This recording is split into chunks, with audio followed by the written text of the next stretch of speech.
میری تنخواہ میں بھی اضافہ ہوا۔ اس کے علاوہ مجھے کبھی کبھی ان مشوروں میں بھی شریک کیا جانے لگا جن میں حویلی کے خاص لوگ شریک ہوتے تھے۔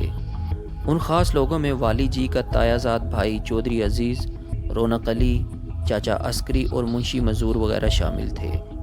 میں نے سب سے بنا کر رکھی ہوئی تھی، اس لیے میری موجودگی سب کے لیے قابل قبول تھی۔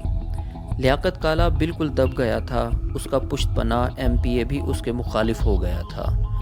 اس نے ایک ملاقات میں والی جی کی طرف دوستی کا ہاتھ بڑھایا۔ حامد کی پڑھائی کا سلسلہ بھی جاری تھا۔ میں روزانہ ساپہر کے وقت تقریباً 3 گھنٹے اس کام میں صرف کرتا تھا۔ حامد لاڈ پیار سے بگڑا ہوا بچہ تھا، اڑیل گھوڑے جیسا، جس پر غلبہ پانے کے لیے خاص مہارت کی ضرورت ہوتی ہے۔ میں نے اس کی دلچسپیاں دریافت کر لی تھیں اور ان دلچسپیوں کے ذریعے اس پر کنٹرول کرنے کی کوشش کر رہا تھا۔ حامد کی پڑھائی کے وقت اکثر بیگم جی سے بھی ملاقات ہو جاتی تھی۔ وہ ان پڑھ تھیں، مگر ان کی گفتگو میں ایک خاص قسم کا رکھ رکھاؤ تھا۔ وہ ہمدرد بھی تھیں۔ ملازموں سے ان کا سلوک بہت اچھا تھا۔ وہ ملازموں کو اکثر استعمال کی چھوٹی موٹی چیزیں دیتی رہتی تھیں، لیکن بخشش کے انداز میں نہیں، تحفے کے انداز میں ہوتی تھیں۔ میں نے محسوس کیا تھا کہ اپنے ارد گرد والوں کو تحفے تحائف دے کر وہ بڑی خوشی محسوس کرتی ہیں۔ خاص طور سے تہواروں اور خاص موقعوں پر وہ اس معاملے میں بڑی سرگرم نظر آتی تھیں۔ میں حامد کو پڑھانے جاتا تو وہ اکثر اپنے ہاتھ سے بنی ہوئی کوئی چیز میرے کھانے کے لیے بھیج دیتی یا خود لے آتی۔ وہ مرغ پلاؤ بہت مزیدار بناتی تھی۔ ایک دن انہوں نے گاجر کا حلوہ بھیجا جو دیسی گھی میں تر بتر تھا۔ اس میں بادام اور ابلے ہوئے دیسی انڈے تھے۔ میں حلوہ کھا چکا تو وہ سبز چائے لے کر آ گئیں۔ یہ آپ اتنی تکلیف کیوں کرتی ہیں؟ تکلیف نہیں، ہمدردی ہے، وہ مسکرائیں۔ حلوہ کھا کر گرم گرم چائے نہ پئیں تو اکثر گلا خراب ہو جاتا ہے۔ لگتا ہے آپ گلے کی بہت احتیاط کرتی ہیں، اسی لیے آپ کا گلا اتنا صاف ہے۔ کیا مطلب؟ میں نے جھجکتے ہوئے کہا، پرسوں ترنجن میں آپ عورتوں میں بیٹھی ہوئی ہیر گا رہی تھیں، آواز یہاں تک پہنچ رہی تھی۔ آپ اچھا گاتی ہیں۔ بیگم جی کے چہرے پر رنگ سا لہرا گیا، یوں لگا کہ ایک لحظے کے لیے کوکے کا لشکارہ بھی بڑھ گیا ہے۔ وہ ذرا سا شرمائیں، پھر سنبھل کر بولی، نہیں، یہ تو ایسے ہی تاجو مجھے کھینچ کے لے گئی تھی۔ اسی لیے لے گئی تھی نا کہ آپ کی آواز اچھی ہے، میں نے صدقے دل سے کہا۔ اچھا چائے پیو، ٹھنڈی ہو جائے گی۔ انہوں نے بات بدلی اور تیزی سے باہر چلی گئیں۔ نہ جانے کیوں مجھے محسوس ہوا کہ میری تعریف بیگم جی کو بری نہیں لگی، شاید اچھی لگی ہے، اور یہ بے جا تعریف بھی نہیں تھی۔ ان کی آواز واقعی دلکش تھی۔ اس سے پہلے ملازمہ فیروزہ نے مجھے بتایا تھا کہ بیگم جی بڑی اچھی ہیر گاتی ہیں۔ پرسوں اس کا ثبوت بھی مہیا ہو گیا تھا۔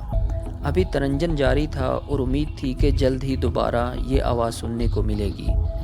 ترنجن کا مطلب ہوتا ہے عورتوں کا مل بیٹھ کر چرخہ کاٹنا اور گپ شپ لگانا۔ گزرنے والے وقت کے ساتھ یہ خوبصورت مصروفیات ناپید ہو رہی ہیں، لیکن دور دراز علاقوں میں ابھی ان کا مکمل خاتمہ نہیں ہوا۔ خاص طور سے جن دنوں کا میں ذکر کر رہا ہوں یہ مصروفیات موجود تھیں۔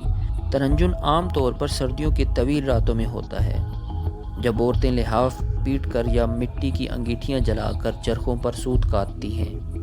گیت گائے جاتے ہیں، اٹکھیلیاں ہوتی ہیں، ریوڑیاں اور باداموں والا گڑ ترنجن کی خاص سوغاتیں ہیں۔ لیکن سردیوں میں کبھی کبھی کھلی ہوئی دھوپ میں بھی چرخے کاٹے جاتے ہیں۔ 3-4 روز بعد ایسا ہی ہوا۔ اس سپہر کو حامد کو پڑھانے گیا تو پتہ چلا کہ لڑکیوں اور جوان ملازماؤں نے صحن میں چرخے رکھے ہوئے ہیں اور سوت کاتا جا رہا ہے۔ میں نے حامد کو پڑھانا کیا تھا، میرا دھیان مسلسل ان آوازوں کی طرف لگا رہا جو صحن سے ابھر رہی تھیں۔ میرا دل چاہا کم از کم ایک نظر تو صحن میں ڈالوں۔ حامد نے تختی ٹھیک ہی پوچھی تھی، مگر میں نے اسے پھر سے پوچھنے کے لیے صحن میں بھیج دیا۔ وہ چلا گیا تو میں نے ساتھ والے کمرے میں جا کر کھڑکی ذرا سی کھولی اور صحن میں جھانکا۔ 3 عورتوں میں تیزی سے کاٹنے کا مقابلہ ہو رہا تھا۔ ان کے قریب روئی کی کٹی پونیاں رکھی تھیں اور انہیں جلد از جلد ان پونیوں کو ختم کرنا تھا۔ ان تینوں میں سے ایک بیگم جی بھی تھیں۔ چرخے پر ان کا دایاں ہاتھ تیزی سے چل رہا تھا، چوڑیاں رنگ برنگی جھلک کھا رہی تھیں۔ مشقت سے ان کا چہرہ انار کی طرح سرخ ہو رہا تھا۔ وہ روئی کی پونی کو تکلے سے لگاتی، پھر دھاگا بٹنے کے لیے ہاتھ اوپر کو اٹھاتی۔ ایک بڑی عمر کی عورت چلا چلا کر کہہ رہی تھی، بلقیس بس 3 پونیاں رہ گئی ہیں، جلدی کر جلدی کر۔ میں نے ایک جھلک دیکھ کر کھڑکی بند کر دی۔ کچھ دیر بعد زبردست شور ابھرا، جیت گئے کی آوازیں بلند ہوئیں۔ شاید ایک دوسری عورت جیت گئی تھی۔ جیتنے والیوں نے گدا ڈالنا شروع کر دیا۔ یہ تالیاں بجا کر ناچنے کا ایک انداز ہوتا ہے۔ میں واپس آ کر بیٹھ چکا تھا۔ حامد بھی تختی سخت دھوپ میں ڈال کر لوٹ آیا تھا۔ آتے آتے وہ زردے کی پلیٹ لایا تھا۔ باہر ترنجن کا ہنسی کھیل جاری تھا۔ 5-10 منٹ بعد میرے خون میں میٹھا میٹھا درد جاگ گیا۔ باہر بیگم جی ہیر گا رہی تھیں۔ مجھ تک بہت مدھم آواز ہی پہنچ رہی تھی، مگر جتنی پہنچ رہی تھی دل میں اتر رہی تھی۔ پتہ نہیں کیوں مجھے لگا جیسے بیگم جی مجھے سنانے کے لیے گا رہی ہیں، حالانکہ ایسا ہرگز نہیں تھا۔ پھر بھی دل خوش فہم یہی سوچ رہا تھا۔ اسی دوران میں کھنکھارنے کی آواز آئی اور والی جی ایک ملازم سمیت اندر آ گئے۔ میں نے کھڑے ہو کر سلام کیا۔ مؤدب ملازم نے جلدی سے رنگین پایوں والی کرسی والی جی کے قریب کر دی۔ وہ بیٹھ گئے۔ انہوں نے قیمتی گرم شال لپیٹ رکھی تھی۔ تلے والا خصہ چمک رہا تھا۔ وہ کچھ دیر تک اپنی جوان بیوی کے گانے کی مدھم آواز سنتے رہے، پھر آواز بند ہو گئی اور وہ میری طرف متوجہ ہو گئے۔ انہوں نے حامد کی پڑھائی وغیرہ کے بارے میں پوچھا، پھر بولے، پچھلے ہفتے پہرے دار ملازموں میں سے 7-8 بندے کام چھوڑ گئے ہیں۔ یہ ایک ہی پنڈ کے تھے، ان کی خالی جگہ پر کرنی ہے۔ اس کے علاوہ میں چاہتا ہوں کہ ڈیرے اور حویلی کے لیے کم از کم 3 درجن بندے اور بھرتی کیے جائیں۔ عسکری کہہ رہا تھا کہ 30-40 گھوڑے بھی اب بالکل تیار ہیں اور ان کو کام میں لایا جا سکتا ہے۔ میرے لیے کوئی حکم ہو تو بتائیں جی۔ تمہارے پنڈ سے کچھ جنے یعنی بندے نکل آئیں گے؟ کیوں نہیں جی، کچھ نہیں تو 7-8 منڈے تو اپنی برادری میں ہی ہوں گے۔ پنڈ سے بھی 10-15 کا انتظام ہو سکتا ہے۔ تو پھر ٹھیک ہے، یہ کام کرو تم۔ اگر کسی کے پاس اپنی رائفل اور لائسنس ہو تو یہ اور بھی چنگی بات ہے، اس کو زیادہ تنخواہ دیں گے۔ آپ بے فکر رہیں جی، بندوبست ہو جائے گا۔ لیکن میرا ایک مشورہ ہے، اگر آپ برا نہ مانیں تو۔ کہو۔